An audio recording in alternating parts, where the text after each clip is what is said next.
સમય જોયા. હવે સીધા જ ગાંધીનગરથી મહત્વપૂર્ણ અપડેટ સામે આવી રહ્યા છે. રાજ્યભરમાં મોક ડ્રિલનું સફળ આયોજન કરવામાં આવ્યું હોવાની વિગતો સામે આવી રહી છે.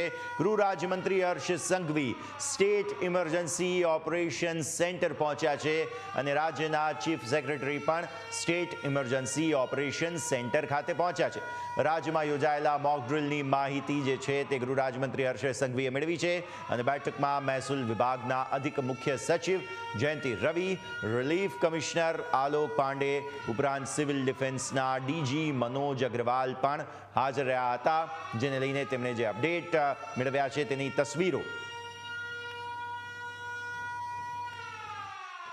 સમગ્ર દેશ સહિત ગુજરાતની અંદર આજે મોક ડ્રિલ થવાનું છે, ત્યારે રાજ્યના ગૃહપ્રધાન જે છે તે અત્યારે સ્ટેટ ઇમરજન્સી ઓપરેશન સેન્ટર ખાતે જે છે તે પહોંચ્યા છે. ઉપરાંત સિવિલ ડિફેન્સના જે આઈજી જે છે મનોજ અગ્રવાલ તેઓ પણ ઉપસ્થિત છે. વાહન વ્યવહાર વિભાગના પણ જે અધિકારી છે તે પણ અહીંયા ઉપસ્થિત છે. આ ઉપરાંત મહેસૂલ વિભાગના પણ અધિકારીઓ અત્યારે અહીંયા ઉપસ્થિત છે. ને જે રીતે અત્યારે ગુજરાતના વિવિધ જિલ્લાઓની અંદર મોક ડ્રિલ જે છે તે થવાનું છે, તે મોક ડ્રિલને લઈને જે છે તે અત્યારે અહીંયા બેઠક કરવામાં આવી રહી છે. કેવા પ્રકારનું મોક ડ્રિલ થશે તેની જાણકારી જે છે તે હાંસલ જે છે તે રાજ્યના ગૃહમંત્રી કરશે. એટલે કે તમામ જગ્યાએ જે 4 વાગે મોક ડ્રિલ થવાનું છે, આ મોક ડ્રિલને લઈને જે છે તે અત્યારે વિડીયો કોન્ફરન્સના માધ્યમથી જે છે સંપૂર્ણ વિગતો જે છે તે રાજ્યના ગૃહમંત્રી જે છે તે હાંસલ કરવાના તમામ અધિકારીઓ અત્યારે અહીંયા ઉપસ્થિત છે.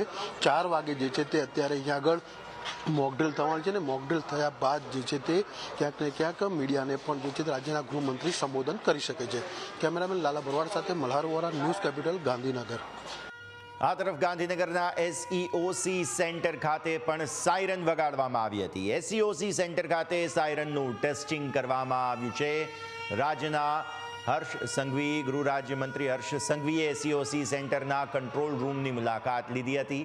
રાજ્યના ગૃહમંત્રી વલસાડ ખાતે ફોન કરીને જાણકારી પણ પ્રાપ્ત કરી હતી. ત્યારે રાજ્યના ગૃહમંત્રી સાથે સિવિલ ડિફેન્સના ડીજી સહિત મહેસૂલ વિભાગના અધિક મુખ્ય સચિવ પણ ઉપસ્થિત રહ્યા હતા.